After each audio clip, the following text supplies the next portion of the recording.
agradecer a Fernando Mogaburu el que haya confiado en Hispanidad Cartagena, en la Asociación Cultural Héroes de Cavite, y tenerlo aquí en esta conferencia. Paso a presentarlo. Es teniente de caballería en la Reserva y licenciado en Geografía e Historia por la Universidad Nacional de Educación a Distancia, con premio extraordinario fin de carrera, y tiene un libro que se puede adquirir en la entrada, que se llama Historia de la Profesión Militar. Muchísimas gracias, Fernando, cuando quieras. Muchas gracias, Ángel, y resto de la Asociación Héroes de Cavite, por el privilegio que me habéis proporcionado de dar a conocer aquí en este marco de la Universidad de Cartagena los resultados de mi investigación, al menos una parte, muy pequeñita. Como vamos muy mal de tiempo, no me voy a entretener. Quiero felicitar también a los tres ponentes que me han precedido por su magnífica exposición, especialmente a Juan Víctor, que ha recuperado un poco del tiempo perdido, porque los primeros ponentes se han pasado un poco, pero has recortado mucho.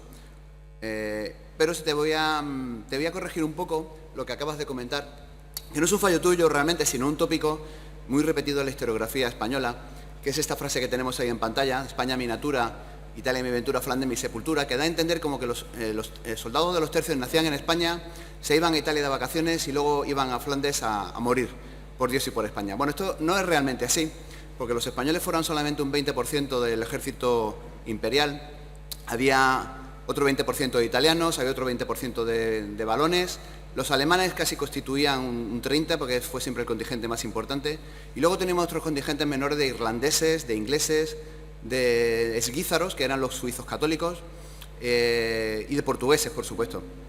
Luego, es falso también esa teoría de que los soldados españoles salían de aquí, se iban a Italia a entrenarse, y cuando marchaban a Flandes a combatir es porque habían estado adiestrándose en Italia. Esto es falso.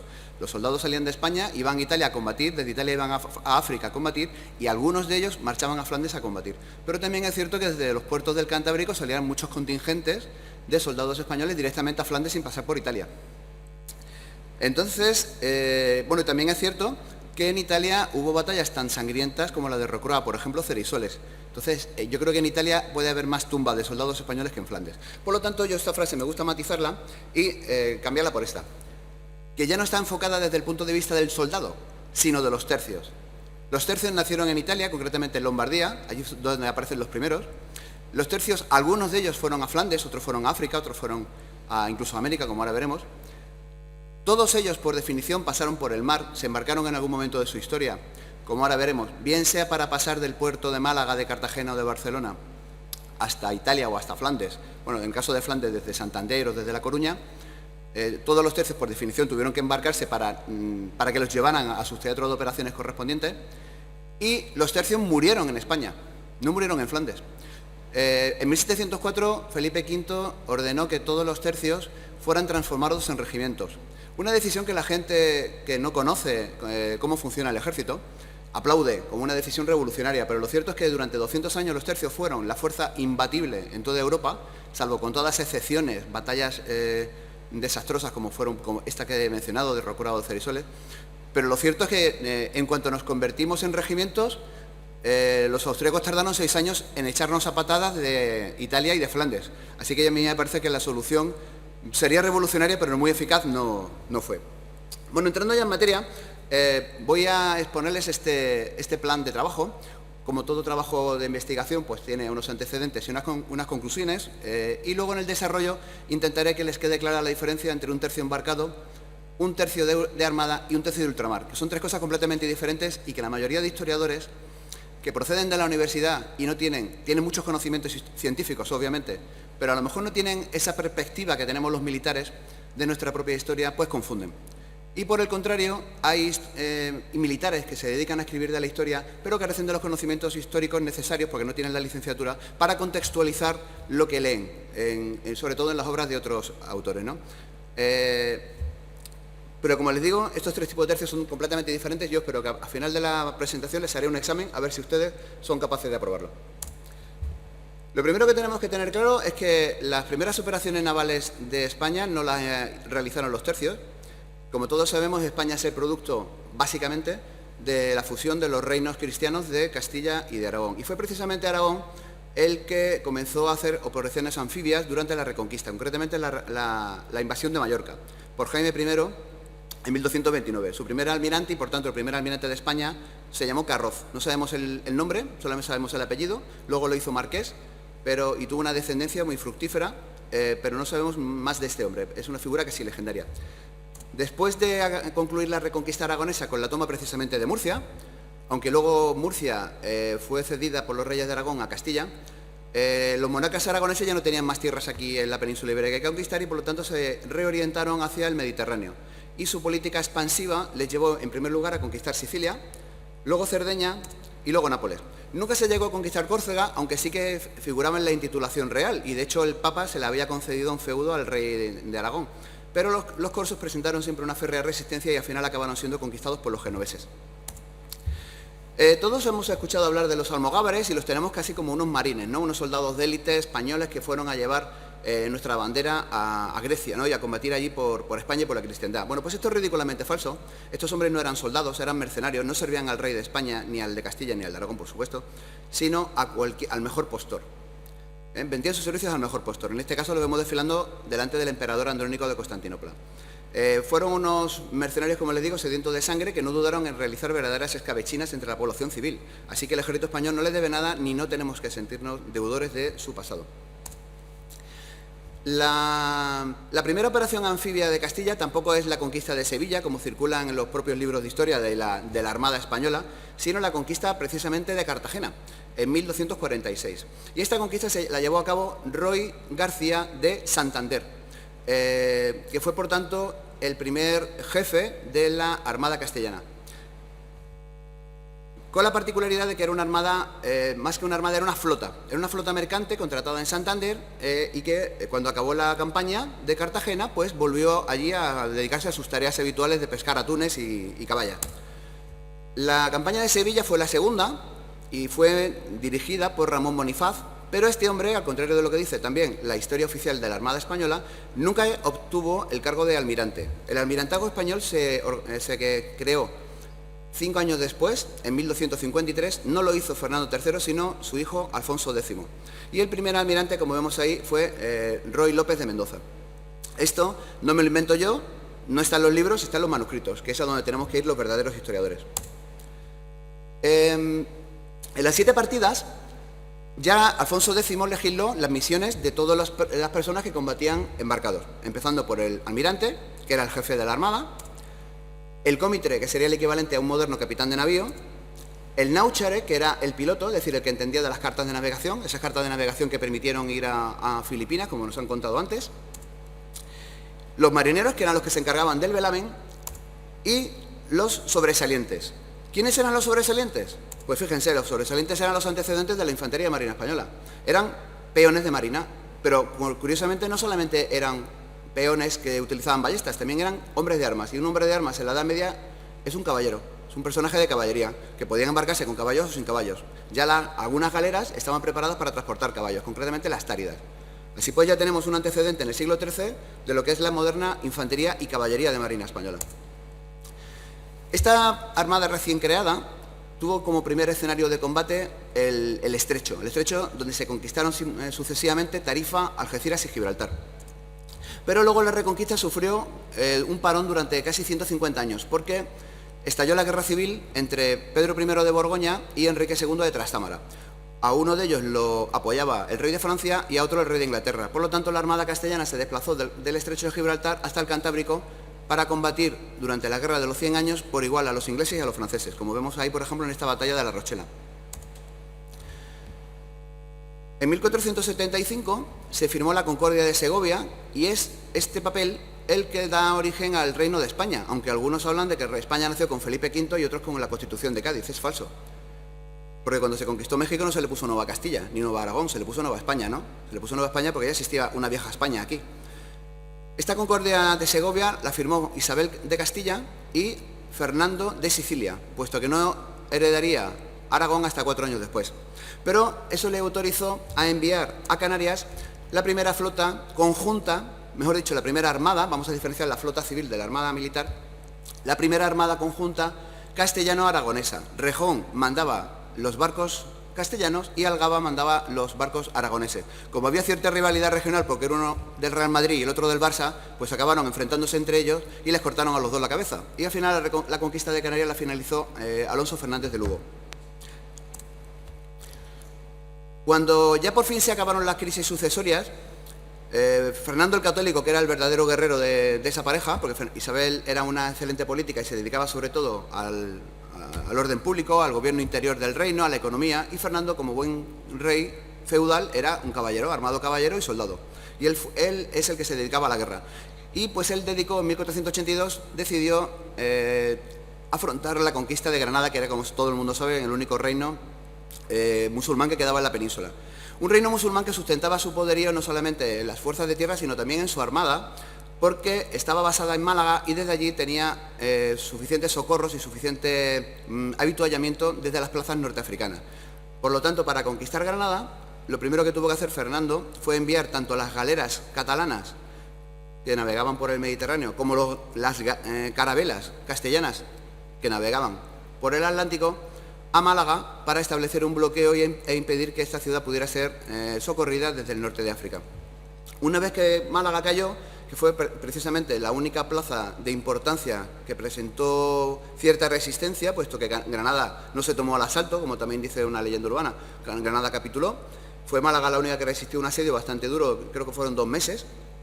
Pues una vez que cayó Málaga en poder de Fernando el Católico, se estableció allí el principal puerto mediterráneo de la monarquía, porque estaba mucho más cerca de las plazas de Berbería, que fueron el principal objetivo de la política castellana a partir de entonces, que Barcelona o que Cartagena. Desde allí salieron numerosas expediciones, no así la primera que tomó Melilla por Pedro de Estopiñán, porque esta empresa no la afrontó el propio rey Fernando, sino el duque de Medina Sidonia, y entonces sus barcos salieron de su plaza fuerte de Sanlúcar de Barrameda. Sí salió de Málaga, en cambio, la expedición que llevó el gran capitán primero a Cefalonia, que era una plaza en Grecia, ocupada por supuesto por los otomanos, y de allí a Nápoles. Y fue precisamente en esta campaña de Nápoles de 1500 cuando aparece por primera vez el nombre de infantería. Tengo el documento original en el cual una lista de revistas en la cual un mes se le paga a una compañía de peones y al mes siguiente se le paga a una compañía de infantes. El cambio de un nombre a otro, pues es el tránsito del peón feudal armado con con una lanza, con un escudo y con una espada, al infante moderno armado con una espingarda, con un arma de fuego. Es el mismo cambio que ocurre entre la catapulta manejada por un ingeniero y el cañón manejado por un artillero. Exactamente igual. Por lo tanto, es incorrecto hablar, por ejemplo, de infantería cuando estamos hablando de los legionarios romanos. Los legionarios romanos no se llamaron infantes, en ningún documento en latín verán ustedes la palabra infante. Se llaman peditum, peón.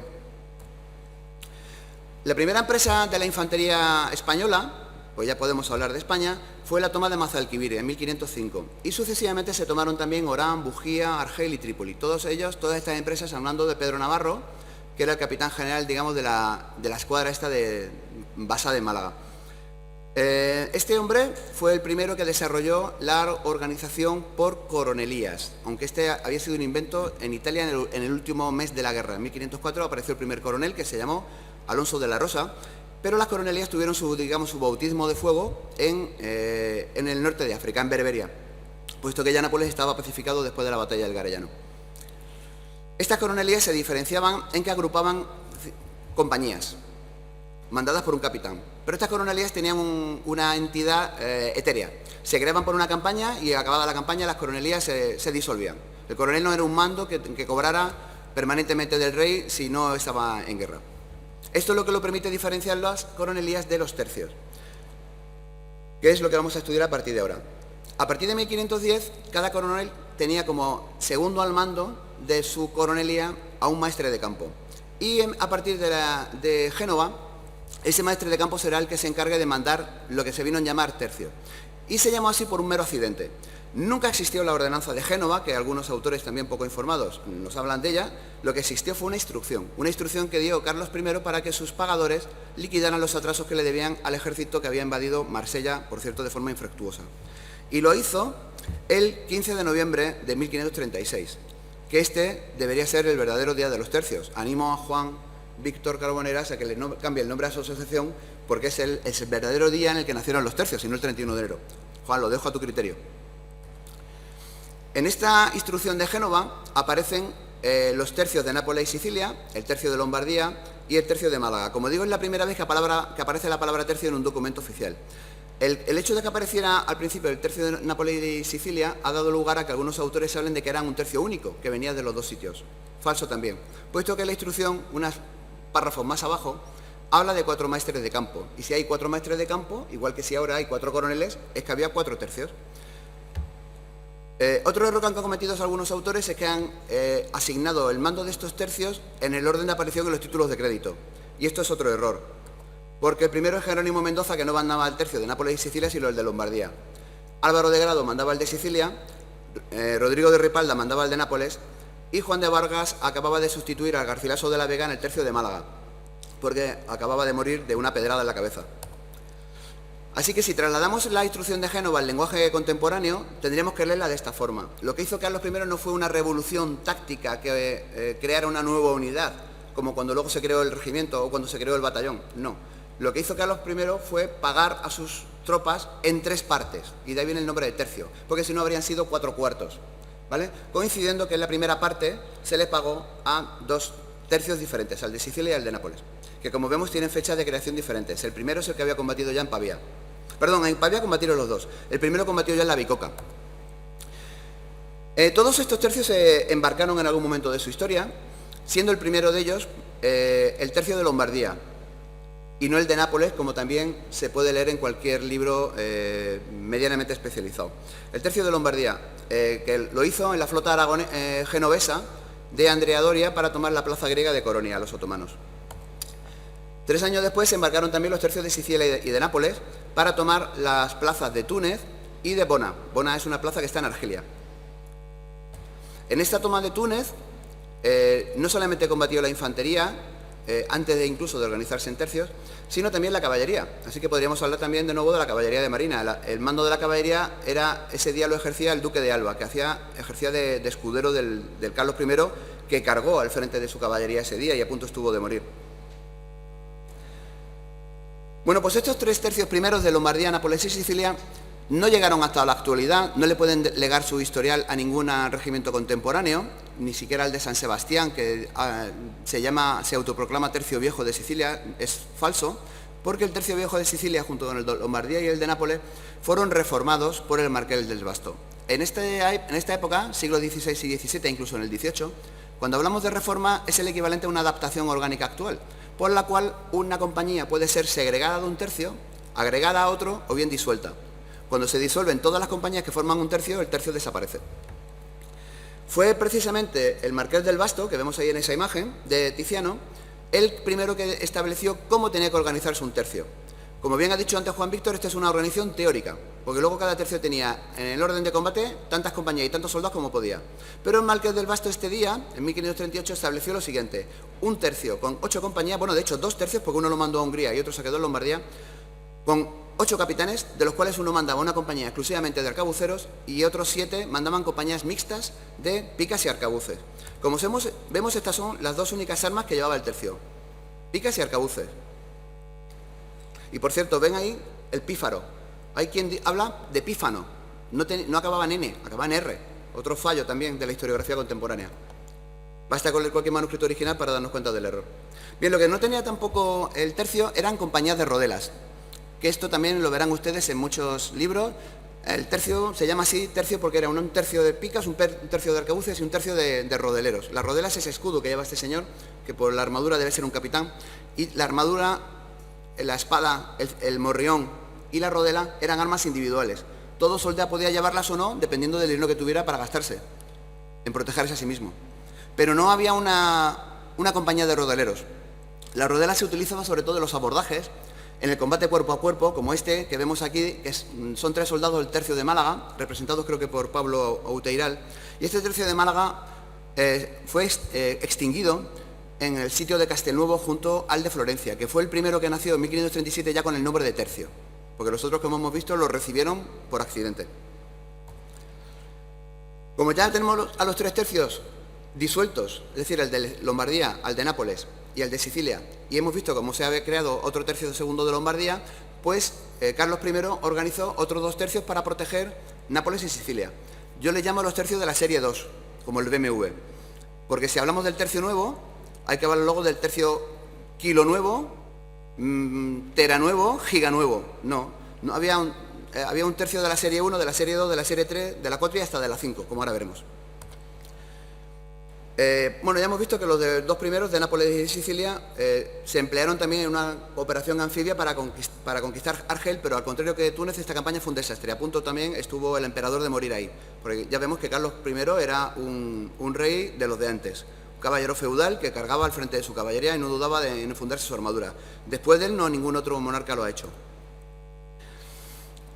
Tanto es así que luego Carlos se fue a Alemania a combatir a los protestantes, como todos sabemos, en la batalla de Mulberg, y se llevó a estos 3 tercios viejos, al de Nápoles 2, al de Sicilia 2 y al de Hungría 2. Estos tercios nunca volvieron a Italia, porque de allí pasaron uno a Hungría, otro a Alemania y el otro se fue a Flandes. Por lo tanto, hubo que crear los tercios de la serie 3 para volver a guarnecer Sicilia y Nápoles. Lombardía no hizo falta porque ese tercio se quedó allí. El tercio de la serie 2 se quedó allí. Y fueron los tercios de Sicilia, Nápoles 3 y Lombardía 2 los que tomaron la plaza de Magdía, en Túnez, en otra operación anfibia. Después estos 2 tercios, junto a otro que se creó exprofeso tras la guerra de Siena, y se puso al mando de Barahona, conquistaron por fin la plaza de Gelbes, que nos había costado miles de muertos, porque aquella plaza se resistía mucho, era un nido de piratas, enfrente de la costa de Túnez, y por fin en 1560 se conquistó. Pero con tan mala fortuna que cuando los tercios de Sicilia y de Nápoles se replegaron a sus respectivos virreinatos, quedó solo el de Barahona y no le dio tiempo de fortificarse. Llegaron los piratas berberiscos y los exterminaron a todos, salvo a aquellos que se llevaron como galeotes a Constantinopla. Tanto es así que con los muertos se levantó una torre de calaveras, que la pueden ver ahí en la imagen, que estuvo visible hasta el siglo XIX, como demuestra este grabado de época. Ese tercio de Hungría que habíamos dejado en Flandes regresó de allí en 1561, con tan mala fortuna que el virrey de Nápoles lo mandó a guarnecer Orán porque se amenazaba, había una amenaza de invasión otomana, como luego se produjo, y tuvo tan mala fortuna de que en la bahía de la Herradura les pilló una galerna por sorpresa y toda la flota se hundió. Se ahogaron allí 4.000 soldados de este tercio de Hungría II, que ya por aquella época se llamaba tercio de Flandes, porque venía allí. No le he comentado, pero estos nombres del tercio de Nápoles, de Sicilia, de Lombardía, no era el nombre propio de la unidad. Ningún tercio tuvo nunca nombre propio. Se llamaban igual que su maestre de campo. Por lo tanto, había un tercio de Figueroa, un tercio de Ripalda, un tercio de Grado, un tercio de Romero. Cada vez que cambiaba el maestre de campo, cambiaba el nombre del tercio. Lo que pasa es que, como esto era muy complejo, los escribanos de la corte, los que les pagaban, y los cronistas que escribían las historias de ellos, pues siempre se referían a estos tercios de forma,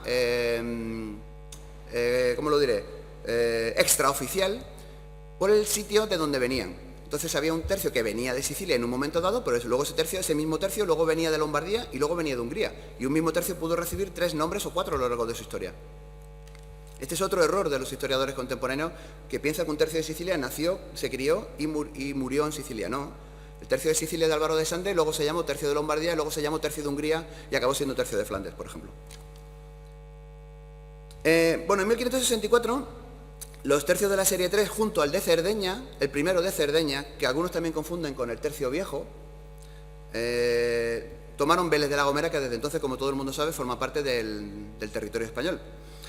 Como digo, este tercio de Cerdeña, algunos lo meten porque no les suena eso de Málaga. Dicen, no, el tercio de Málaga que luego se llamó Cerdeña. No, el tercio de Málaga se llama tercio de Málaga y punto. Y murió, como ya hemos visto, en Castelnuovo. Y el tercio de Cerdeña se creó este año de 1564. No era, por tanto, un tercio viejo, era un tercio nuevo, en este año. Visto en retrospectiva, sí que era muy antiguo. Los mismos 4 tercios tomaron al año siguiente, fueron a Malta a socorrer a la Orden de San Juan, que estaba siendo asitiada por los otomanos. Un asedio muy duro que duró varios meses y en el que murieron muchísimos caballeros. Prácticamente la orden no se rehizó después de aquello. Y estos mismos 4 tercios marcharon en 1567 con el duque de Alba. Esto ha hecho que toda la imaginería popular confunda estos tercios como los primeros, como los tercios viejos, los primeros que marcharon a Flandes, pero ya hemos visto que los tercios llevaban 30 años, de hecho 50 años combatiendo. Como el tercio de Cerdeña I fue reformado al poco tiempo, al año siguiente, por el duque de Alba, porque se comportó de forma nefasta en la batalla de Heiligerlee.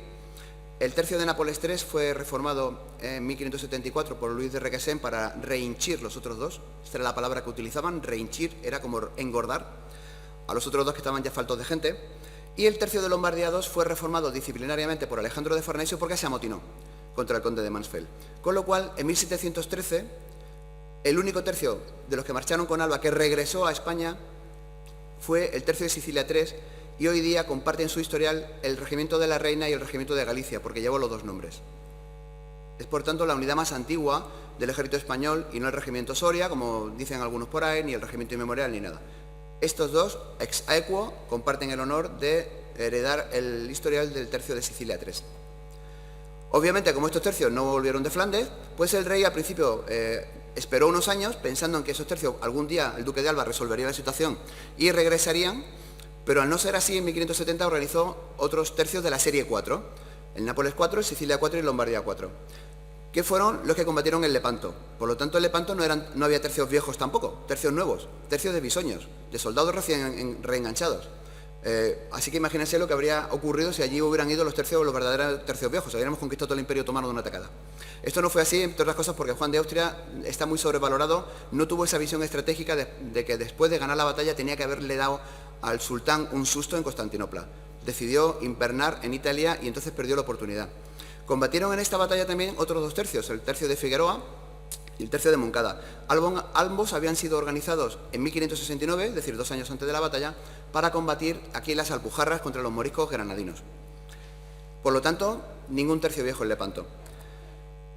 Tampoco fue Lepanto la batalla decisiva que nos han vendido durante muchos años. Lepanto apenas tuvo, como digo, tuvo una importancia táctica, pero no tuvo importancia estratégica, porque ya les he dicho que Juan de Austria perdió la oportunidad de asestarle el golpe mortal al sultán otomano, y eso permitió que la flota otomana se recuperara, y 3 años después nos arrebataron Túnez, donde murieron 2 tercios al completo, el que guarnecía la goleta desde 1535 y un bisoño que Juan de Austria había dejado en Túnez en 1573. Lo que sí que es cierto es que desde entonces el Mediterráneo se convirtió prácticamente en un lago español, puesto que el sultán otomano, no por el desastre de Lepanto, sino porque el imperio persa empezó a hostigarle por tierra en la frontera oriental de Mesopotamia, se desentendió del Mediterráneo, que quedó a expensas de lo que querían hacer los españoles y, si acaso, de algún ataque de los piratas berberiscos muy localizado. Eso hizo que la siguiente operación anfibia que se llevó a cabo tuvo lugar aquí en España, precisamente, y fue cuando los tercios de Italia, junto con el del Océano, del que luego hablaremos, vinieron aquí a evitar que los moriscos, que habían recibido la orden de marcharse, embarcarse en la Armada Española y marcharse a Argelia, concretamente a Orán, pudieran rebelarse. La única operación de importancia que hubo en el siglo XVII en el Mediterráneo que afectara a estos tercios embarcados fue la toma de la isla Lerin, para la cual se designó a unas compañías extraídas del tercio de Nápoles, que después de tomar ese castillo que ven ustedes ahí, que apenas duró una semana la operación, se marcharon a Milán. Y allí en Milán recibieron el nombre de tercio de Mar de Nápoles, pero nunca se embarcó, nada más que para esto. O sea, no fue un tercio que combatiera embarcado, como también aparecen en muchos libros firmados por historiadores de gran prestigio de la Universidad Española. El tercio de Mar de Nápoles era un tercio tan terrestre como el de Lombardía o el de Saboya, con el que ven ahí que comparte esa muestra. Mientras todo esto sucedía en el Mediterráneo, sabemos que Cristóbal Colón había descubierto América, como ya también nos han reseñado esta mañana, en 1492. Lo que algunos de ustedes desconocerán es que eso fue un viaje de exploración en el que solamente participaron marineros, pero 2 años después, en el segundo viaje, ya fue un viaje de conquista, y en el cual tomaron parte 25 jinetes de la Guardia de Castilla y 205 infantes.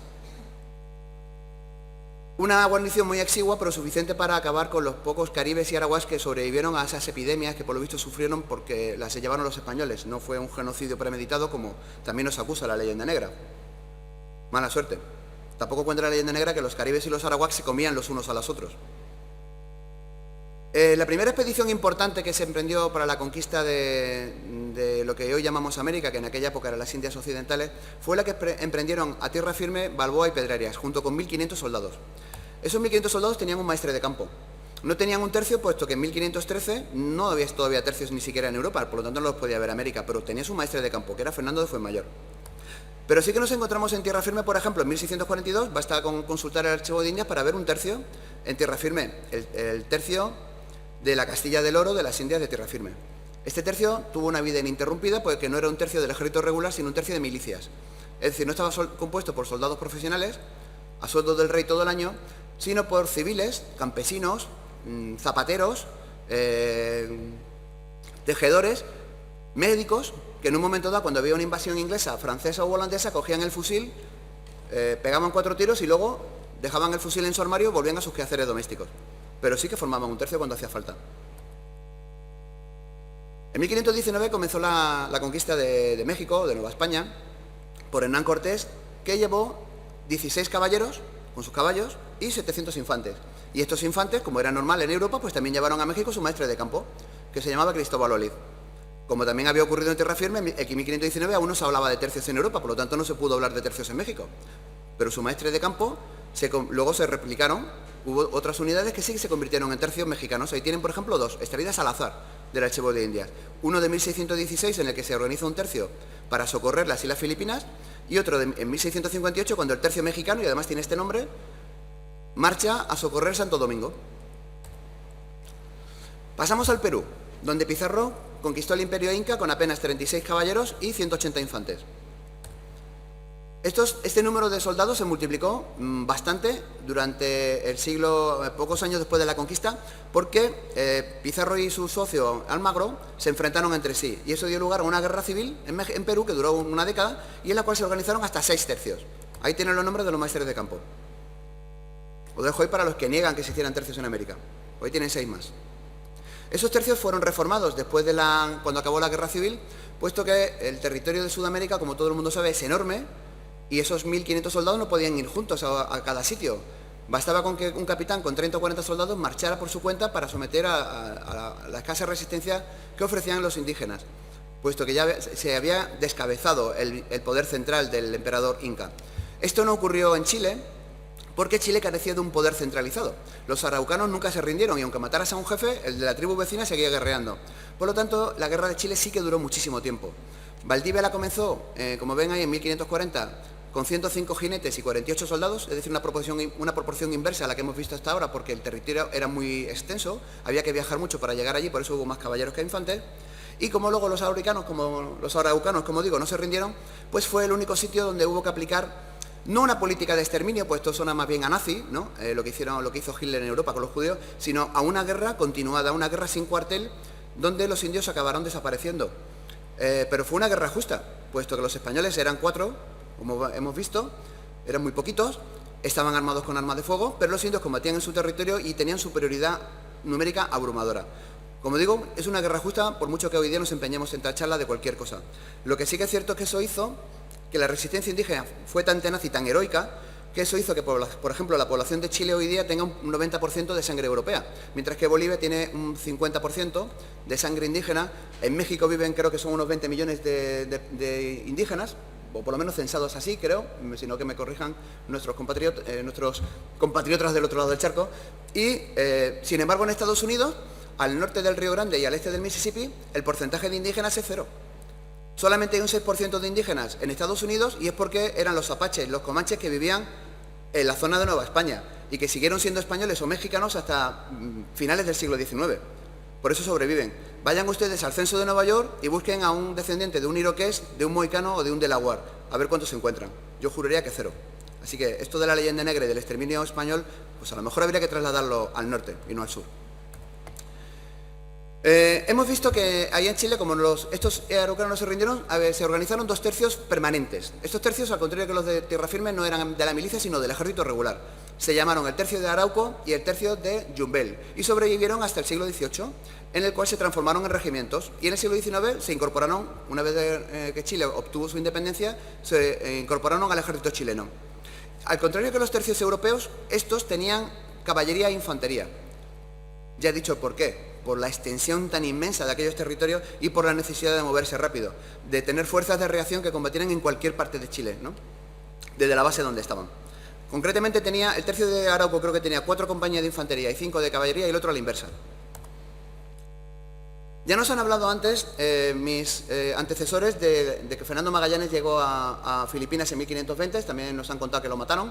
Esto retrasó la conquista de Filipinas hasta 1565 por Miguel de Legazpi, que no pudo llevarse ningún jinete, puesto que el viaje era tan largo y tan duro, que los caballos no habrían sobrevivido a la travesía, o al menos eso pensaba. Entonces solamente marchó allí con 2 compañías de 100 infantes cada una. Unos infantes que no solamente combatieron con los filipinos, sino que también tuvieron que combatir a los japoneses. en batallas tan sugerentes para el cine como esta de Cagayán, que hace poco ha dado lugar a un libro. Desgraciadamente el cine español pues está a otras cosas y no veremos nunca una película del ejército español haciendo algo glorioso o simplemente tan interesante como esto. Con esas dos compañías que marcharon a Filipinas con Legazpi, había por supuesto su maestre de campo, como siempre. En este caso se llamaba Mateo del South. Fue el primer maestre de campo del tercio de Filipinas, que también tuvo una vida ininterrumpida hasta el siglo XVIII. Ahí lo tienen. En 1712, cuando ya en Europa no quedaban tercios porque todos se habían convertido en regimientos, el tercio de Filipinas seguía estando en activo. Además se crearon en el archipiélago otros tercios con ocasión de la conquista de Tedore Ternate y Tidore, de la cual también nos han hablado antes. Los tercios de las Molucas, que desaparecieron, fueron reformados obviamente en 1663 cuando se abandonó el archipiélago. Bien, pues de todos estos territorios americanos comenzaron a llegar, sobre todo a partir de la conquista de México por Cortés, una gran cantidad de oro y sobre todo de plata. Y esto despertó la codicia de muchos navegantes europeos, sobre todo franceses e ingleses, que querían apoderarse de este tesoro. Esto dio lugar a lo que conocemos pues, por estos nombres que ven ahí en la pantalla y que no son sinónimos. Les voy a explicar rápidamente qué significa cada uno. Mire, cuando hablamos en el siglo XVI de piratas, nos referimos a los berberiscos. Eran guerreros que combatían en su propio beneficio, aunque de vez en cuando le prestaban su flota al sultán de Constantinopla. Por ejemplo, Barbarroja, que es el que tienen en la imagen. Cuando hablamos de un corsario, nos referimos sobre todo a un inglés o a un francés que recibió una patente de su monarca para combatir a la flota española porque el rey de Francia o de Inglaterra no tenía barco suficiente para hacerlo. La diferencia no es baladí, porque mientras que a un pirata berberisco cuando se le capturaba se le ahorcaba o se le enviaba a galeras, a un corsario se le metía una presión militar y se le podía liberar con un rescate, porque era un soldado a todos los efectos.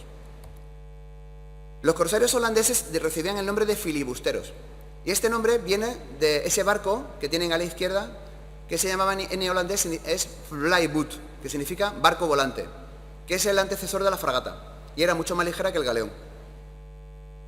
Y por último, el término bucanero, que lo recibieron casi siempre los franceses que colonizaron las islas del Caribe, viene de bucan, que es una carne salada y asada luego que se comían estos señores allá en aquellas islas.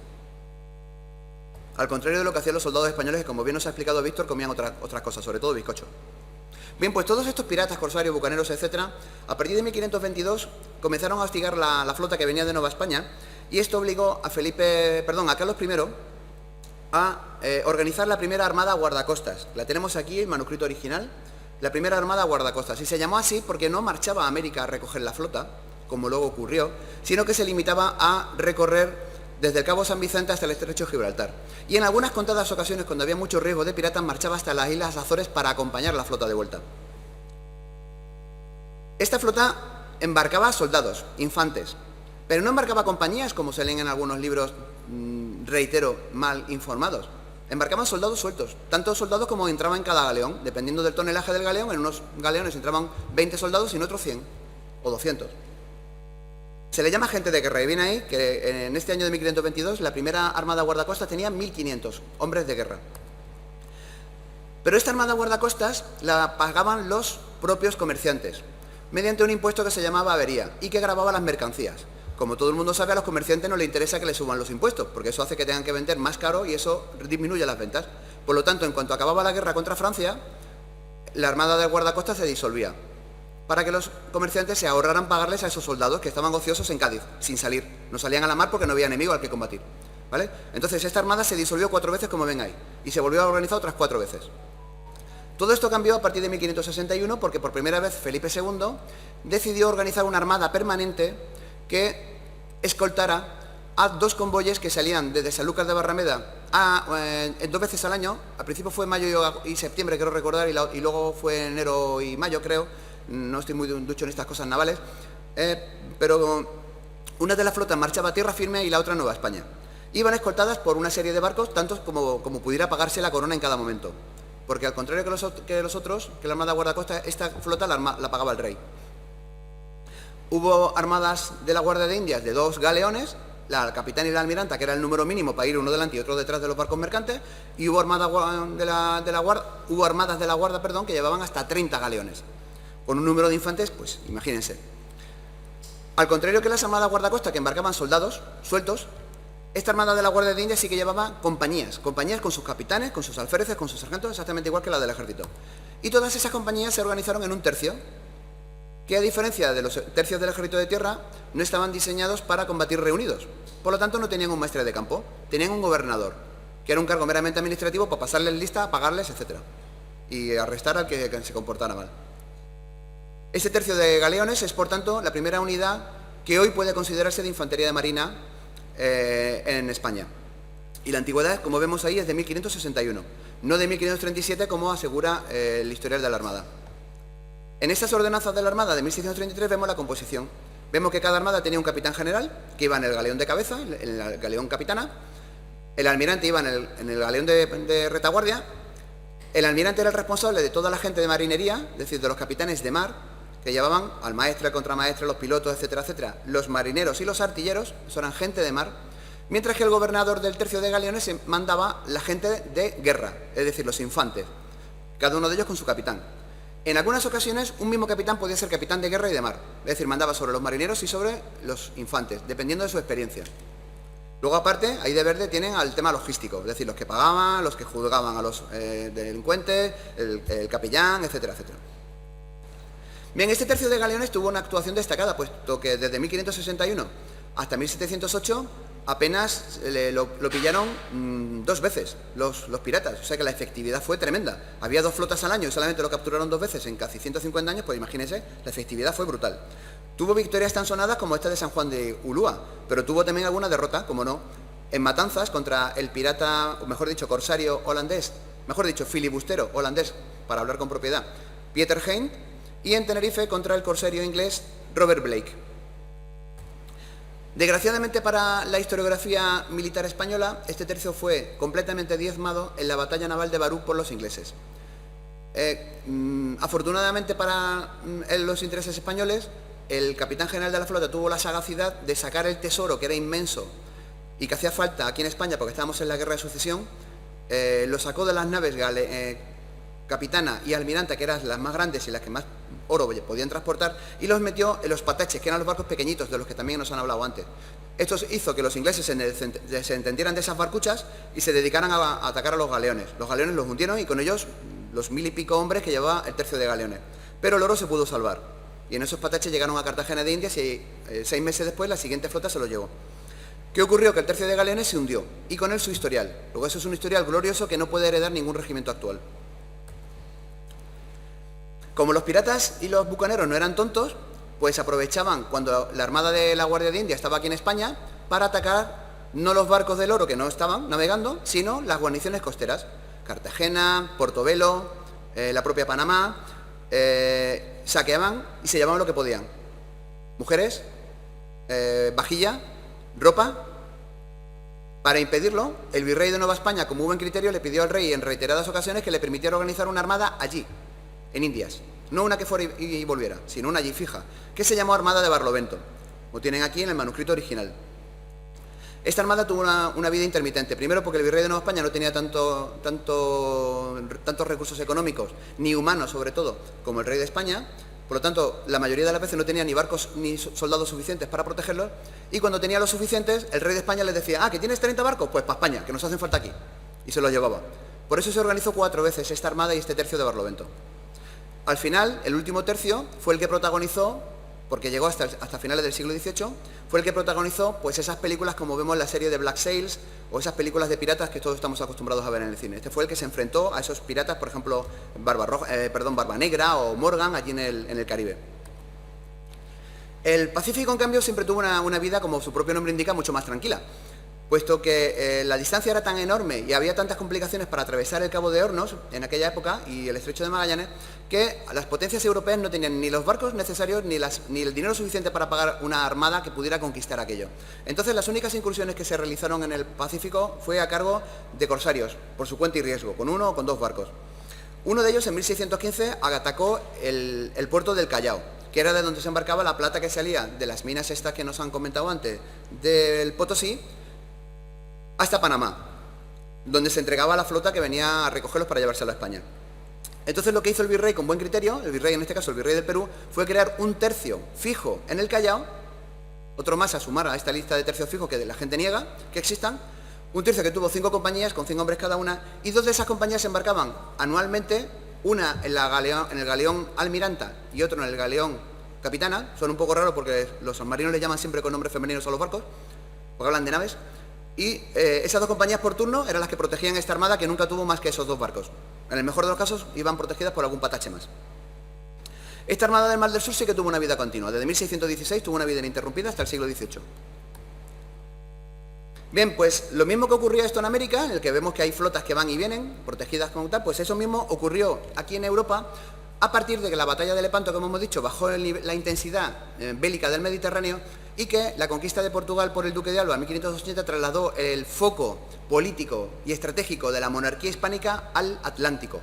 ¿Por qué? Porque de ahí es de donde venían los barcos del oro y de donde salían los barcos portugueses que iban a las Indias a por las especias. Entonces, ¿qué es lo primero que había que conquistar? Las Azores. Porque las Azores eran la parada donde la flota de Indias hacía la última escala para repostar agua y comida antes de seguir hacia acá. Y allí recibían noticias de si había enemigo o no había enemigo cerca para viajar con más o menos protección. Entonces, uno de los principales objetivos de Felipe II, nada más conquistar Portugal, fue conquistar las Azores, donde se resistió un núcleo importante de portugueses, y además hubo una colaboración de los franceses, aunque oficialmente España y Francia no estaban en guerra en aquella época, y eso hizo que una vez conquistadas las Azores, todos los franceses que cogieron prisioneros fueron tratados como delincuentes y por lo tanto ahorcados, no metidos en una prisión militar. Participaron en esta campaña de las Azores 3 tercios, el de Figueroa, el de Bobadilla y el de Íñiga. Hay muchos que se empeñan en identificar al tercio de Figueroa con un tercio de Armada, puesto que había estado en Lepanto y luego estuvo también en las Azores. Pero nunca sirvió a sueldo de la Armada, siempre sirvió a sueldo del ejército. Y después de la conquista de las Azores, marchó con los otros 2 a Flandes, y allí en Flandes desapareció 2 años después. El único de estos 3 que tuvo continuidad fue el de Bobadilla, que protagonizó el Milagro de Empel, y luego en 1717 vino a España con el de Galicia, dando lugar a lo que luego se llamó Regimiento Zamora. Hoy su heredero es el Isabel la Católica, que está en La Coruña. Perdón, en Figueiredo, en Pontevedra. Así pues, por tanto, el tercio de Figueroa no tiene nada que ver con el tercio de Armada, como dice como el historial del Regimiento Córdoba dice, y muchos libros de historia. Debido a la hostilidad de los ingleses, que en esta época ya fue brutal, sobre todo los piratas Drake y Hawkins, tenían a Felipe II un poco hasta los bemoles, y esto hizo que decidiera planeara la invasión de Inglaterra. Para ello concebió 2 armadas, una en Flandes, en la que se embarcarían los tercios de Alejandro de Farnesio, y otra en España, de la que se embarcarían una serie de tercios que ahora veremos. La armada de Flandes, a partir de entonces, tuvo una vida intermitente, porque esta armada se contrató por asiento, no la pagaba el rey, sino que se contrataba a los asentistas locales, y su tercio, el tercio embarcado, normalmente eran flamencos también, flamencos, valones, gente de Luxemburgo, en fin, cualquiera de aquella zona, aunque también hubo muchos soldados vizcaínos. Como digo, de aquí de España, concretamente de Lisboa, tenía que partir la Gran Armada, al que algunos llaman Invencible, que tenía que contactar con la de Flandes y juntas llegar a Inglaterra para invadirla. Bien, ese encuentro no se produjo porque, desgraciadamente para España, el don Álvaro de Bazán, que era uno de los mejores marinos que hemos tenido en nuestra historia, falleció pocos días antes de la partida.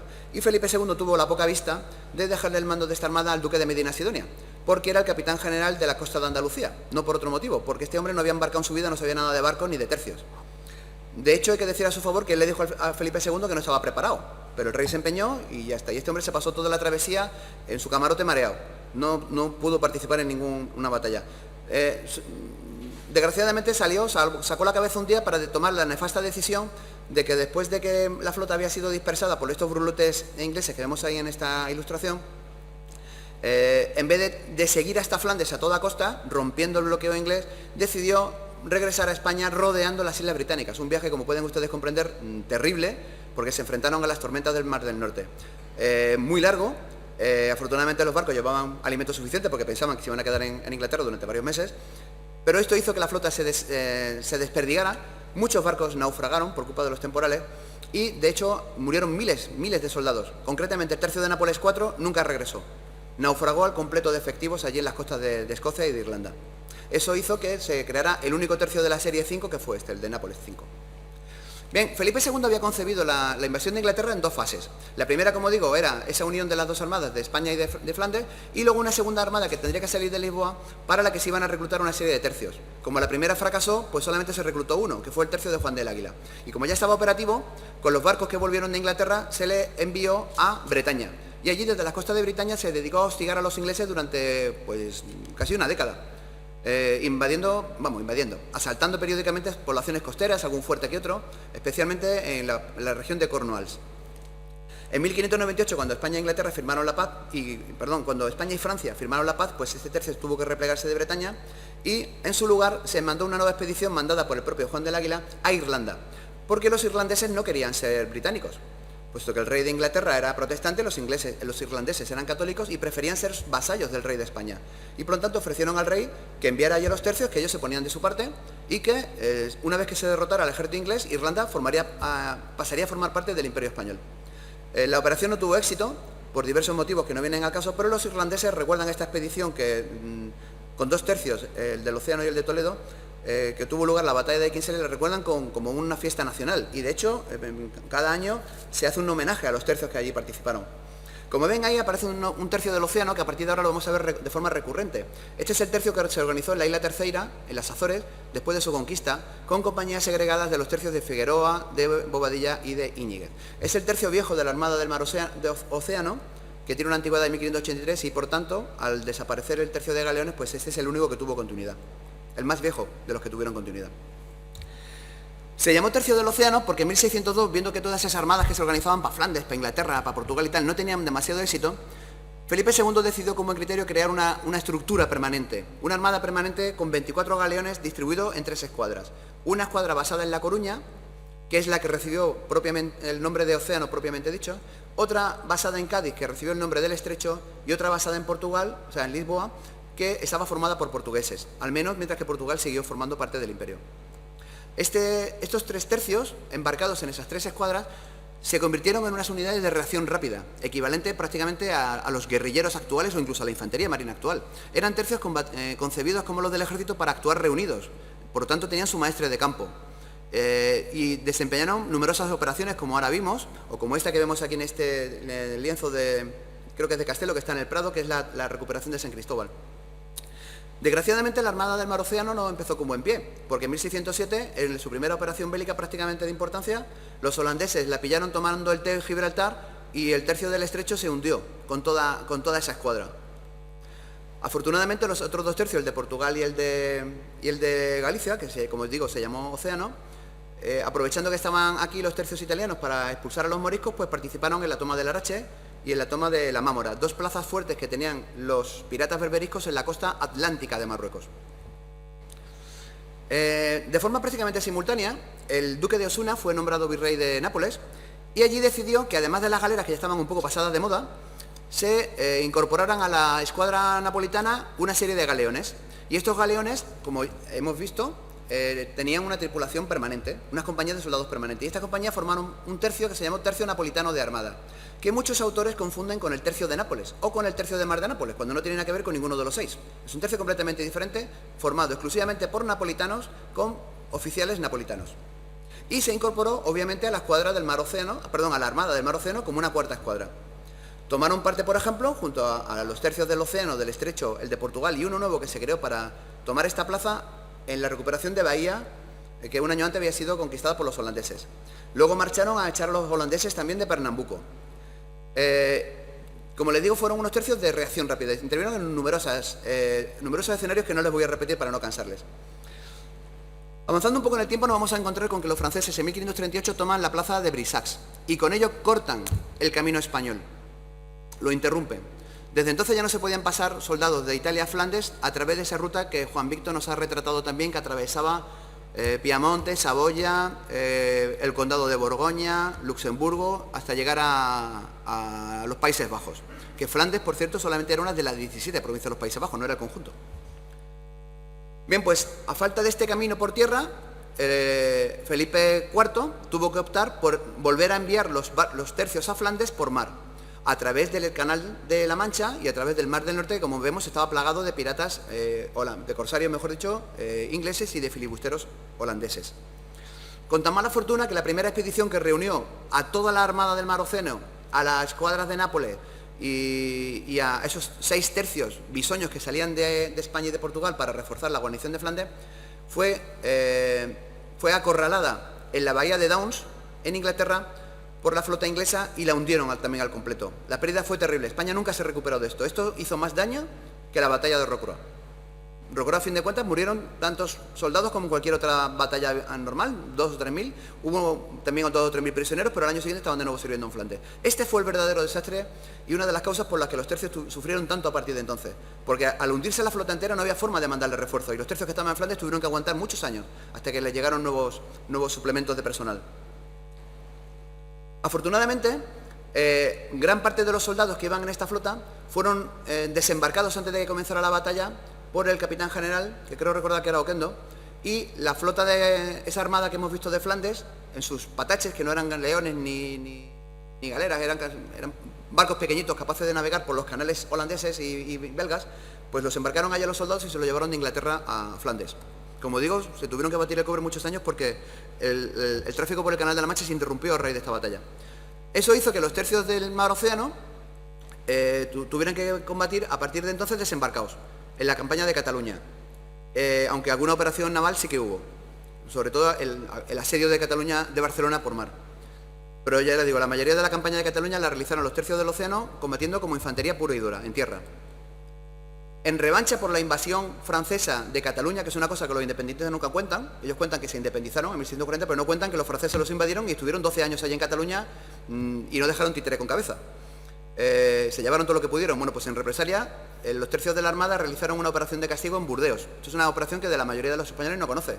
Los tercios entraron con la Armada del Mar Océano por la ría de Burdeos y saquearon la ciudad. Como seguíamos falto de barcos, los tercios de la Armada pasaron luego a combatir en Extremadura, insisto, como infantería pura y dura. Y 2 nuevos tercios que se habían creado para embarcar en esta Armada acabaron denominándose Tercio Provincial de Madrid y Tercio Provincial de Córdoba.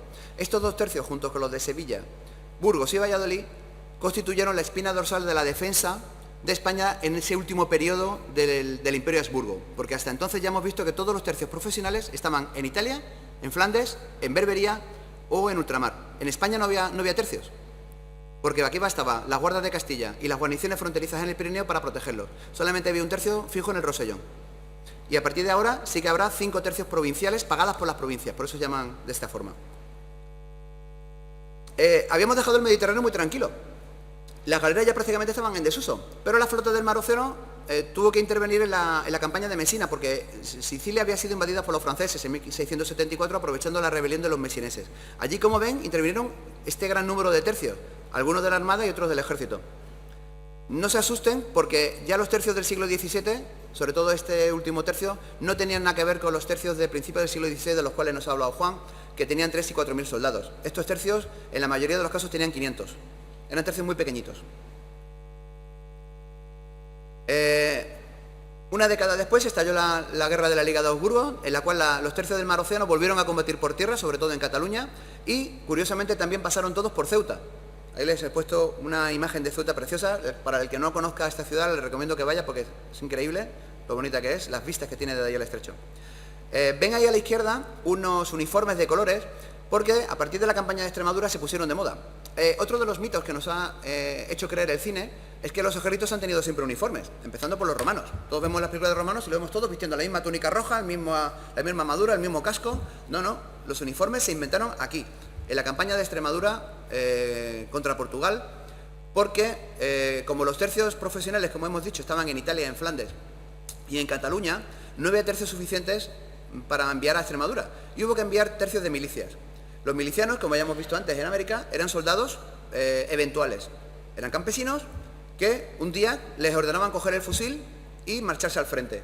Algunos campesinos llegaron en tan mal estado, vistiendo harapos, que el capitán general de Extremadura, Juan José de Austria, les compró de su bolsillo un uniforme. Y eso tuvo tanto éxito que a partir de entonces cada coronel vistió a su tercio con el uniforme de su elección. Y por eso había un tercio que la gente del pueblo empezó a conocerlos por el nombre del color de la casaca. Así teníamos el tercio de los colorados en Madrid, el tercio de los verdes en Córdoba, el tercio de los azules en Toledo, el de los amarillos en Burgos y el de los blancos en Segovia. La Armada, como había 5 tercios, pues cada uno vistió con un uniforme, a elección de su coronel.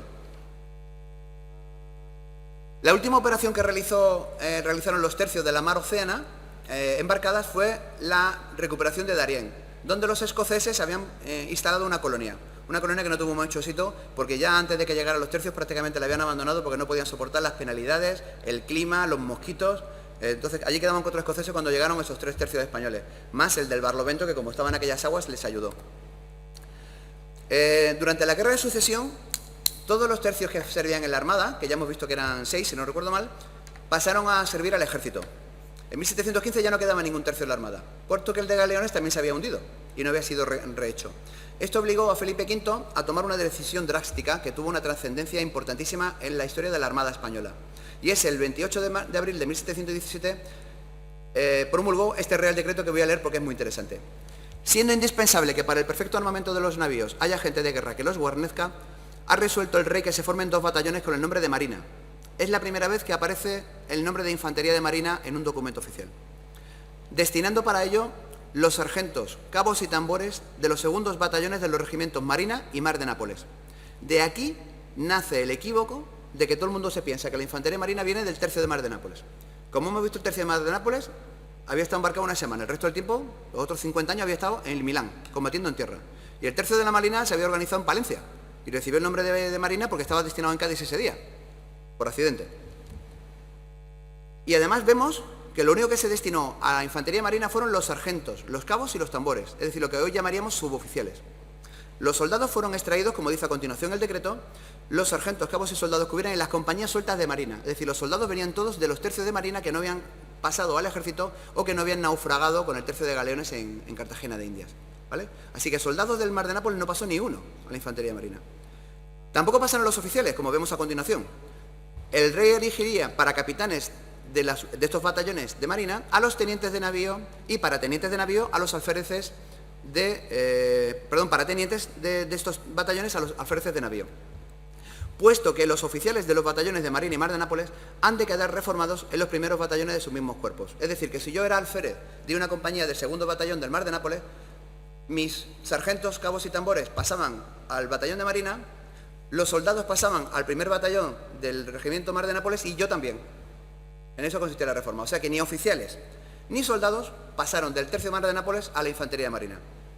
Esto, los que no saben leer los manuscritos originales, pues siguen empeñándose en decir lo que no es, que la Infantería Marina proviene de estos tercios. Como vemos, no es así. En 1718, Felipe V, con buen criterio, decidió por fin asignarle a cada uno de sus regimientos, pues ya no eran tercios, puesto que en 1704, como dije al principio, se habían transformado en regimientos, les asignó por fin un nombre fijo, que hasta entonces no tenían. Hasta entonces se llamaban Regimiento de Jerónimo Solís, Regimiento de José de Córdoba, Regimiento de Juan de Carvajal, y fue en 1718 cuando se les puso los nombres que figuran a la derecha: Regimiento Córdoba, Regimiento Mallorca, Regimiento Corona, Regimiento Palencia. Y a los batallones de Marina se les puso esos nombres: Armada, Marina, Bajeles, Océano y Mediterráneo. Esta ordenanza fue en 1718. Como vemos, a los tercios antiguos de la Armada se les puso a uno Córdoba y a otro Mallorca. Al Regimiento Mar de Nápoles se le puso Corona. Y el Regimiento Corona hoy día vuelve a llamarse Nápoles y es de la Brigada Paraquedista. Nada que ver con la Infantería de Marina.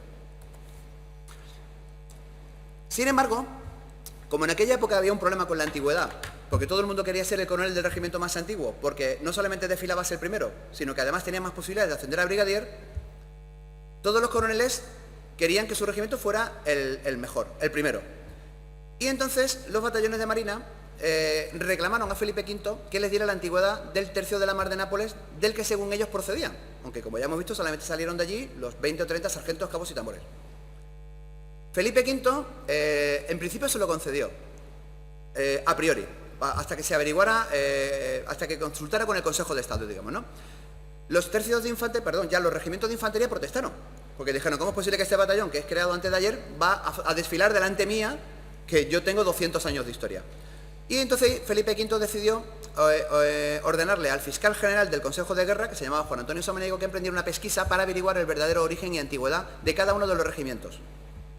Estamos en el siglo XVIII, una década antes de que se descubrieran las ruinas de Pompeya, no existía la historia, no existía ni siquiera la arqueología, por lo tanto, la pesquisa que realizó Samaniego con los medios de aquella época pues tuvo muchos defectos. Cada coronel le aportó los documentos que quiso, puesto que los tercios que habían venido de Italia y de Flandes habían venido con las manos vacías. Los soldados, si acaso, se habían tenido su furrir porque vinieron corriendo, porque los austríacos los echaron de allá a patadas, como he dicho.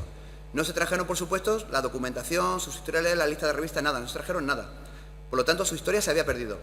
Los coroneles contrataron a unos eficaces amanuenses que les falsificaron una serie de documentos en los que decían que venían algunos del Cid Campeador.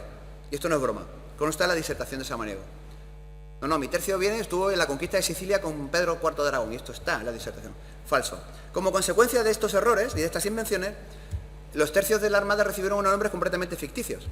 Por ejemplo, el Regimiento de la Corona, que hemos visto, que era el Tercio de Mar de Nápoles, creado en 1635, recibió esta antigüedad de 1537, que tanto ha dado que hablar y tantas letras han hecho que se escriban para darle a la antigüedad, una antigüedad a la infantería marina que nunca tuvo. El Regimiento de Córdoba, que era el más antiguo de la Armada, creado en 1583, recibió una falsa, pero en contra, de 1650. O sea que, como vemos, los errores unas veces eran a favor de la unidad y otros en contra. El Regimiento de Mallorca, que era el tercio nuevo de la Armada, recibió una antigüedad también falsa de 1682, puesto que este tercio descendía del antiguo tercio del Mar Estrecho, del Estrecho. Y, aunque estos errores, hoy día, como historiadores, podemos tacharlos, porque el rey no puede legislar, ¿cómo se dice esto?, con carácter retroactivo. Yo, como rey, Felipe VI, yo no me puedo inventar que el tercio de Nápoles nació en 1520, porque no estuve allí para verlo, no puedo ordenarlo. Pero sí que puedo ordenar, como Felipe V, que el batallón de marina que yo he creado, que yo he firmado la orden de creación en 1717, tenga esa antigüedad oficial. Y esta es la antigüedad que se le dio a la infantería marina en 1717. Esta es la única oficial que hay. Digamos lo que digamos, esta es la única que hay. No se ha derogado este Real Decreto, por lo tanto, no hay nada que hablar. Vamos a ir finalizando con estas conclusiones, y como les prometí al principio, les voy a poner un examen. A ver, que levanten la mano los que crean que esto es un tercio de ultramar. Que levanten la mano los que crean que esto es un tercio de armada. Que levanten la mano los que crean que esto es un tercio embarcado. No vale la abstención, no vale. Esto es un examen de la universidad. Estamos en la universidad, aquí todo el mundo tiene que levantar una vez la mano por lo menos. A ver, Ángel, da ejemplo, que tú eres el patrocinador. A, B o C.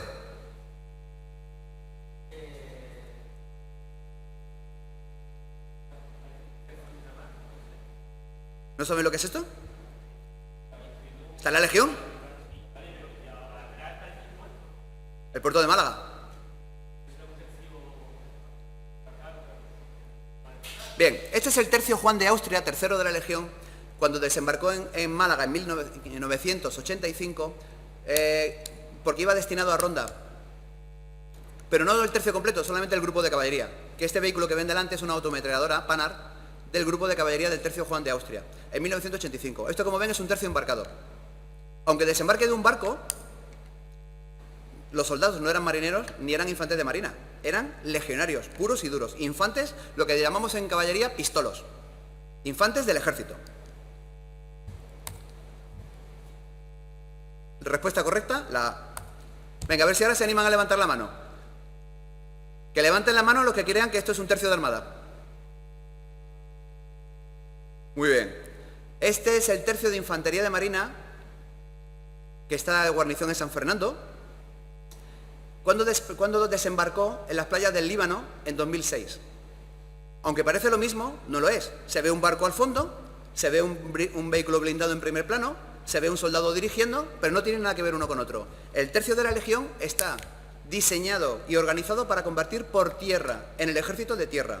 Y el tercio de Armada está diseñado para prestar guarnición a los buques y arsenales y combatir por mar, sobre todo desembarcando, tomando por fuerza una playa en cualquier país lejano. Misiones completamente diferentes. Lo mismo que nosotros en el siglo XXI lo vemos claro, que no es lo mismo un tercio de la Legión que un tercio de infantería marina, en el siglo XVI lo tenían igual de claro. A unos los pagaba el ejército y a otros los pagaba la Armada. Por lo tanto, ningún historial de los tercios que estuvieron en Lepanto, que como hemos visto eran el tercio de Nápoles, el tercio de Sicilia, el tercio de Figueroa, que cobraban del ejército, pueden ser heredados por ningún tercio de infantería marina, puesto que la infantería marina no estuvo en Lepanto. No es lo mismo un tercio embarcado que la infantería marina. Y no estuvo en Lepanto, le voy a explicar por qué. ¿Ven eso que hay ahí? Esa es una galera, desde otro punto de vista diferente de la galera que nos han puesto antes. ¿Ven el espacio que hay en el centro del buque? No hay espacio. Está todo lleno de remos. Y en cada remo había 3, 4 o 5 remeros. Luego ahí no puede vivir nadie. Las galeras solo tenían 2 cubiertas. Esa primera, la cubierta superior donde estaban los remeros, y la cubierta inferior donde estaba la comida de los remeros. El agua, la munición, etc. Por una pasarela que pasa justo por debajo de los mástiles, se movía el cómitre, que era el que llevaba el látigo para que los remeros hicieran su trabajo. En ese castillo de popa estaba el jefe de la galera, el capitán, con su estado mayor, los enchufados. Y delante, donde están los cañones, estaba la infantería. ¿Cuánta infantería puede entrar en esa galera? Pues ahí lo vemos. En esa tabla de abajo les he puesto el caso de una galera completamente extraordinaria. La estrella de la muerte de las galeras. La galera real de Juan de Austria, que tomó parte en la batalla de Lepanto. Una galera normal tenía las dimensiones 50% de estas. La mitad de eslora, la mitad de manga, la mitad de puntal, la mitad de marineros y la mitad de infantería. Es decir, como mucho 50 infantes, que entraban todos ahí apelotonados en ese castillo de proa, y que para abordar la galera contraria tenían que pasar por ese puente que se ve ahí, porque las galeras combatían de frente, embistiendo de frente a una galera que estaba de costado, de forma que se le rompían 4, 5 o 10 remos, la galera quedaba inutilizada e inmovilizada, el espolón la trincaba y por ahí saltaban los infantes jugándose la vida, porque podían caerse al mar y además sufrían el disparo de los arcabuces de los enemigos, que no eran tontos. Las galeras nunca combatían costado con costado, no llevaban arcabuceros en las bordas para dispararse unos a otros, porque nunca combatían, una galera no podía combatir al costado de la otra porque los arcabuces no alcanzaban la distancia de los remos. Combatían siempre una de frente y otra de costado, al abordaje. Entonces, ¿cuántos infantes podía llevar una galera? Pues como máximo lo normal, 40 o 100. 40 o 50, mejor dicho. 100 esta que era una galera extraordinaria. Esto es un galeón. Fíjense la diferencia. Un galeón era una superfortaleza volante B-52, donde había 500 marineros y 500 infantes, como mínimo, que además podían navegar durante meses, durante años. Antes nos han contado cuando los de Filipinas tardaban un año, ¿no?, en ir y volver. Ir y volver a América, con la carrera de Indias, podían tardar 3 o 4 meses. Esos infantes vivían allí en el barco. En la galera no se podía vivir. Los soldados que se embarcaban en una galera, si se embarcaban en Málaga, los remeros llevaban todo el día remando y cuando llegaba la noche fondeaban, o bien en un puerto amigo, o bien en una ensenada cerca de la costa, porque si le pillaban al tamar una ola, la galera la volcaba. La galera tenía 2 metros por encima del agua. ¿Vale? No se podía vivir en una galera. Cuando los soldados de los tercios se embarcaban en las galeras, estaban el mínimo tiempo posible y pasaban calamidades sin cuento, porque la vida en la galera era insalubre. Había muy poca comida, el agua se deterioraba muy rápido, no había servicios, no había duchas, no había espacio mínimo para moverse.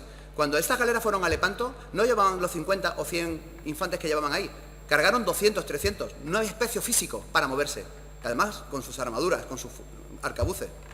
O sea, en la galera estaba el soldado embarcado el mínimo tiempo posible, en el galeón no, en el galeón vivían dentro. Los galeones sí tenían una guarnición fija, y esto es algo que los historiadores modernos tampoco acaban de entender. No es lo mismo una galera del Mediterráneo que un galeón del Atlántico. Tanto las galeras como los galeones se distribuyen en escuadras.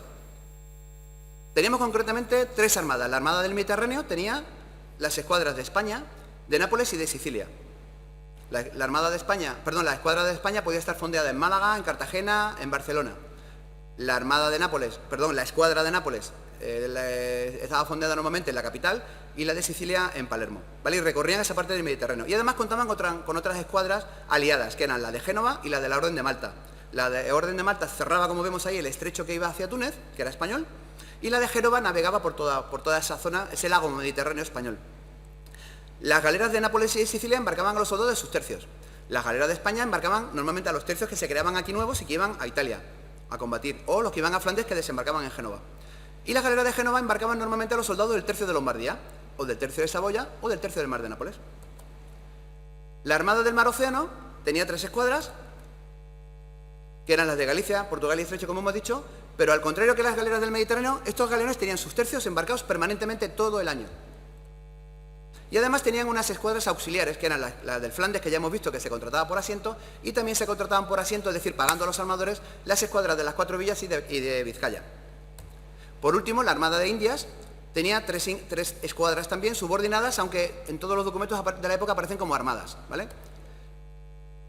Que eran la de la Guardia de la Carrera de Indias, donde estaba el tercio de galeones, la Armada de Barlovento, la Armada del Mar del Sur. Y además teníamos otra cuarta en Filipinas. En todas esas armadas y escuadras combatieron todos estos tercios. Digo bien combatir, no montarse a que los transporten de Málaga a Génova. No, combatir desde los tercios en operaciones anfibias, que son esas que figuran ahí. De los 250 tercios que yo tengo identificados para mi tesis doctoral, esos 50 combatieron desde las galeras y desde los galeones. Los que están en rojo pertenecían al ejército y, por tanto, en su mayor parte, se embarcaron en galeras, solo el tiempo indispensable para ir de un sitio a otro. Los que están en azul pertenecían a la armada, entonces vivían dentro del galeón.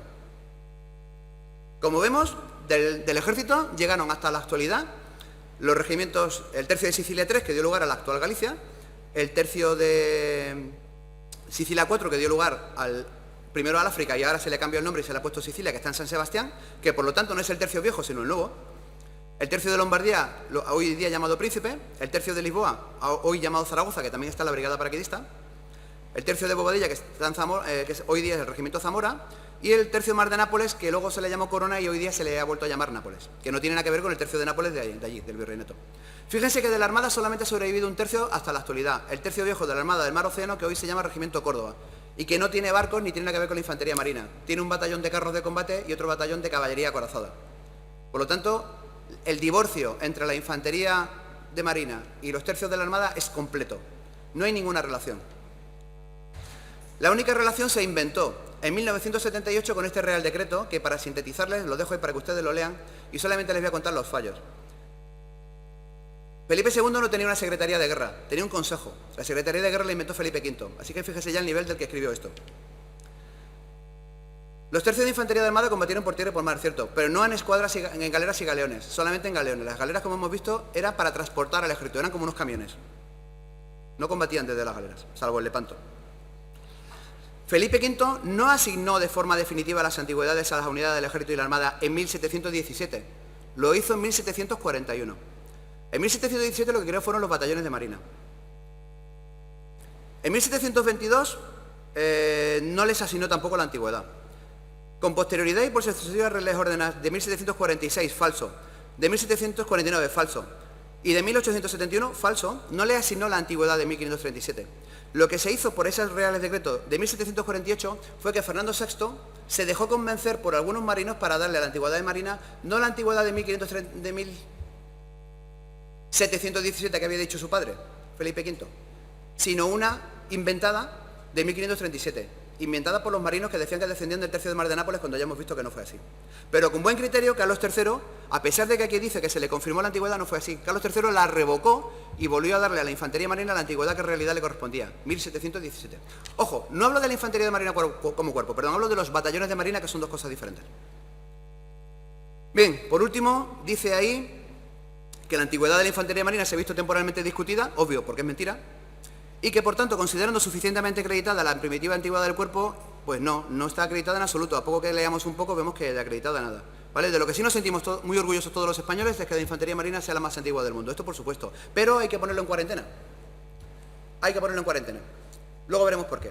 Acabo con lo que he venido a denominar el decálogo de marines, es decir, las lecciones aprendidas de la presentación de hoy, que espero no les haya aburrido.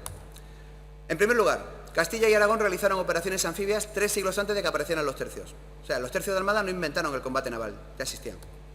En las 7 partidas se regula el oficio de sobresaliente o de peón de marina, lo que luego fue el infante de marina. Aparece ya las 7 partidas de Alfonso X. Las galeras del Mediterráneo embarcaron infantería del ejército ad hoc desde 1505. Es decir, no eran unidades expresas, sino cualquiera que pasara por allí lo embarcaban, como hoy nos embarcamos en un avión de Air Europa para ir al Líbano o para ir a Afganistán. Hubo 4 tercios de Lombardía, 4 tercios de Sicilia, 5 tercios de Nápoles y todos embarcaron alguna vez, sin que por ello los podamos considerar infantería de marina. El único tercio de la Mar de Nápoles, porque no hubo un viejo y un nuevo, como dice la ordenanza, solamente hubo uno, se creó en 1635, no en 1537, y nunca sirvió embarcado, sirvió todo el tiempo en Milán. Los galeones del Atlántico embarcaron compañías fijas de infantería marina agrupadas en tercios. El primer tercio de la Armada fue el de la Guardia de la Carrera de Indias, el que hemos visto que se creó en 1561 y desapareció en Barú en 1708. Luego, como está hundido en el fondo del Caribe, no se puede heredar su historial. En ultramar se organizaron varios tercios del ejército, de la milicia y de la Armada. Los 2 últimos tercios del Mar Océano, que fueron los regimientos Córdoba y Mallorca, pasaron al ejército en 1715. Por lo tanto, no tienen nada que ver con la Armada ni con la Infantería de Marina. De hecho, el Córdoba sigue vivo y está en la base militar de Córdoba. Y ya digo, tiene carros de combate, no tiene barcos. Y por último, la Infantería de Marina actual solo puede heredar el historial de los batallones creados por Patiño en 1717 y que obviamente no estuvieron en Lepanto. Y esto no es que lo diga yo, sino que lo dicen todos los documentos que les he ido mostrando, retazos y muchos más que tengo en casa. ¿Es por tanto la Infantería Marina española la más antigua del mundo? Pues a ver, como Infantería de Marina con ese nombre sí, porque fuimos los primeros en que la llamamos de esa forma. Pero como gente que combatía desde un barco y asaltaba una playa, pues ustedes juzgarán. La Infantería de Marina española nació precisamente para combatir con la otomana.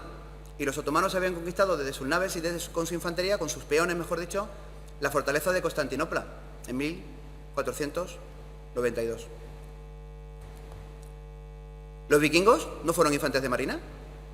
Iban en barcos, desembarcaban en cualquier sitio, saqueaban lo que podían, volvían al barco y a Noruega. Y de hecho, de 1066, al mando de Guillermo el Conquistador, invadieron Inglaterra y ahí se quedaron. Inglaterra hoy día no es anglosajona, es normanda, porque fueron invadidas por los vikingos. En una expedición anfibia de libro, en la que por cierto ven que llevaban tantos caballos como peones. Los romanos tomaron Inglaterra 2 veces, con Julio César de forma muy breve y luego con Claudio de forma permanente hasta que ya tuvieron que replegarse. Y la primera operación anfibia de la historia, y digo historia porque está documentada, no es un invento, es la de la guerra de Troya. Todos sabemos que los griegos desembarcaron en Troya con un número de miles y miles de naves y con miles y miles de hoplitas. Hoplitas que desembarcaron en esa playa y la tomaron al asalto. Realmente no eran infantes de marina, porque como hemos visto el infante está relacionado con el arma de fuego y nació en 1503. Pero estos eran peones de marina, ¿no? Así pues, ¿quién es el primer infante de marina? Pues yo te juraría que es este Protesilao, que aparece ya en la crónica de la guerra de Troya, y no los infantes de marina que combatieron con Felipe II, como dice, o con Carlos I, mejor dicho, como dice la historia de la infantería marina. Pero bueno, maestros tiene la historia, ¿no? Yo por si acaso lo que les voy a aconsejar es que no lean tebeos, sino que lean libros fundamentados de forma científica, no solamente el mío, sino cualquiera de los que tienen allí expuestos, y que todo lo que no esté documentado con un manuscrito original lo cojan con pinzas, porque circulan muchas leyendas urbanas sobre la historia del escrito. Muchísimas gracias por su atención, ha sido un placer, y si alguna pregunta no se me puede formular hoy, estaré encantada de resolverlo en este correo electrónico.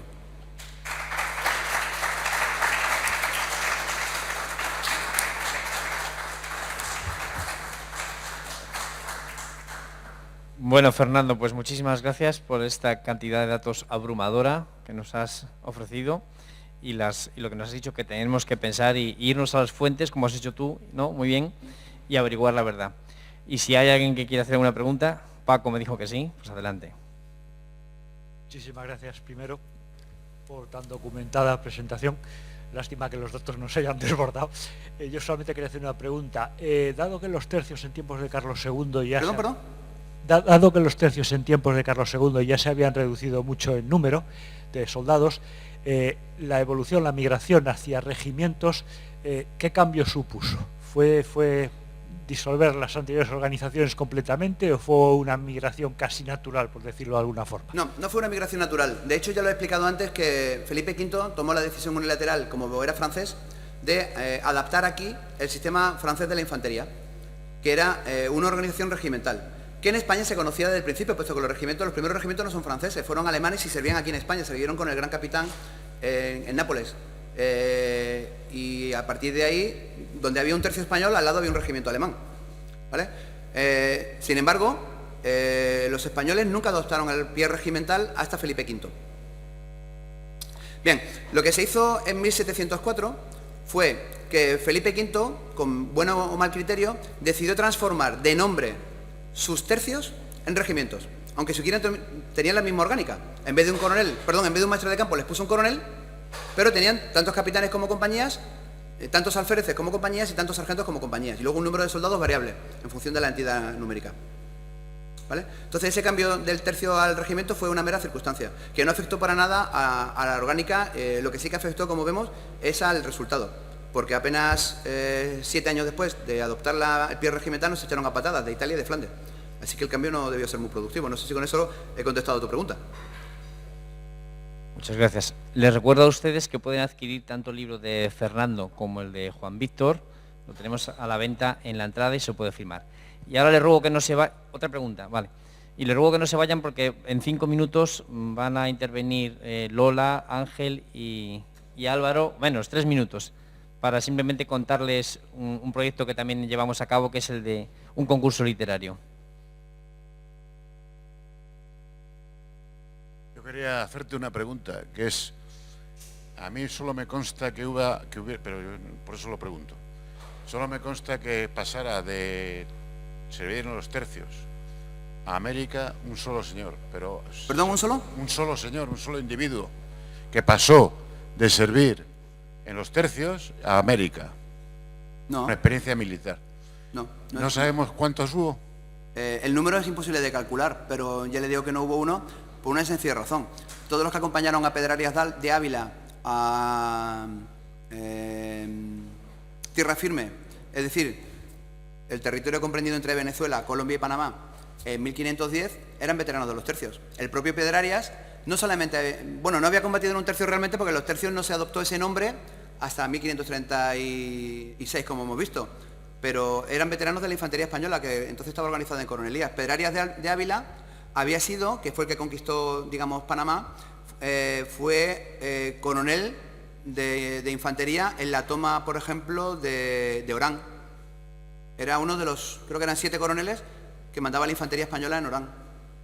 ¿Vale? Entonces, casi todos los soldados que llevaba eran veteranos de aquí, de Europa. El soldado, al igual que ocurría con el que no era soldado, iba a Italia, combatía y llegaba un momento en que se cansaba de la guerra italiana o buscaba fortuna en América, cogía un barco y se iba para allá. Y se enrolaba, no en un tercio, puesto que ya hemos visto que permanentes solo hubo los 2 de Chile y el de Filipinas, pero se enrolaba en las compañías que sí fueron permanentes, que guarnecían todo el territorio americano. Imposible de calcular, porque habría que ir orden de embarque de cada galeón a ver cuántos soldados transportaba y ver los servicios militares. Hay muchos servicios militares conservados en el archivo de Simancas y en el archivo de Indias, porque todo el soldado que se embarcaba tenía que estar registrado con su nombre y normalmente se decía también su procedencia y la experiencia militar que llevaba. Lo que sí que es cierto es que todos esos soldados cuando viajaban a América no constituían una unidad militar como tal, es decir, no fue ningún tercio de aquí a América, sino que de aquí iban soldados sueltos. En algunos casos sí que llevaban compañías homogéneas, es decir, había un capitán con una serie de un sargento, un alférez y una serie de soldados, pero esos fueron casos muy pequeños. La mayoría de los soldados se embarcaron aquí por su cuenta, por supuesto con licencia del rey, porque si no, no se podía embarcar, Sevilla no les dejaban embarcarse, y lo que el rey se limitaba a nombrar a los capitanes. ¿Vale? Tanto Carlos I como Felipe II, Felipe III, nombraban a una serie de capitanes que eran los que se hacían cargo de mandar esas compañías cuando llegaban a ultramar, y allí enrolaban a los soldados que podían. ¿Vale? Iba a la taberna del puerto, decía, venga, que nos vamos a conquistar Costa Rica. ¿Quién se viene conmigo? Y de esa forma, aunque parezca hoy ridículo, es como se organizó la conquista de América. Puesto que, como digo, tercios organizados desde la metrópoli solamente hubo, bueno, de la metrópoli entre comillas, porque estos se organizaron desde Cuzco. Solo 2 de Chile, que llegaron a Chile a combatir a los araucanos y allí se quedaron. Nunca fueron reformados, es decir, disueltos. El resto se organizaban a 2, como ya hemos visto. Para las guerras civiles del Perú se organizaron 6 tercios. En México, Cristóbal Dolid no mandaba ningún tercio, porque en 1519 no se puede hablar todavía de tercio, ni siquiera en Europa, pero él era el maestre de campo de esos 700 infantes que llevaban a Cortés. Luego sí que hubo varios tercios en México, que hoy día incluimos en la denominación de milicias, puesto que no fueron permanentes, pero es que realmente en Europa tampoco todos lo eran. La mayoría de los tercios que llegaron a Flandes duraban una campaña. Algunos no duraron ni siquiera una, porque tal y como llevaban en el barco o por el camino español, al llegar allí eran reformados. Es decir, las compañías se repartían entre los tercios veteranos. La mayoría de los tercios que llegaron a Flandes no duraron ni un solo día. Nada más llegar, la gente se dispersaba. ¿Vale? Y eso mismo pasó en América. Los soldados llegaron, en la mayoría de los casos, embarcados por su cuenta. Los capitanes se iban nombrados por el rey, pero al llegar allí, como no había unidades fijas donde meterse, pues cada uno iba a la aventura a lo que se encontraba. Luego también hubo mucha movilidad, hubo soldados españoles que empezaron en México, pasaron a Perú, de allí remontaron el Amazonas con Orellana, luego se incluyeron en la expedición de López de Aguirre, que acabó en Venezuela. Bueno, la vida de un soldado de aquella época es realmente apasionante. Lo que es triste es que en España nos dedicamos a hacer la porquería de cine que hacemos en vez de dedicarnos a concentrarnos en nuestra propia historia. Si la epopeya de los tercios, tanto en Europa como en América, la hubieran tenido los americanos, Hollywood no daría abasto, ni habría cines en el mundo para proyectar tanta película. Desgraciadamente los españoles somos muy cainitas en ese aspecto. No sé si he contestado con esto a tu pregunta.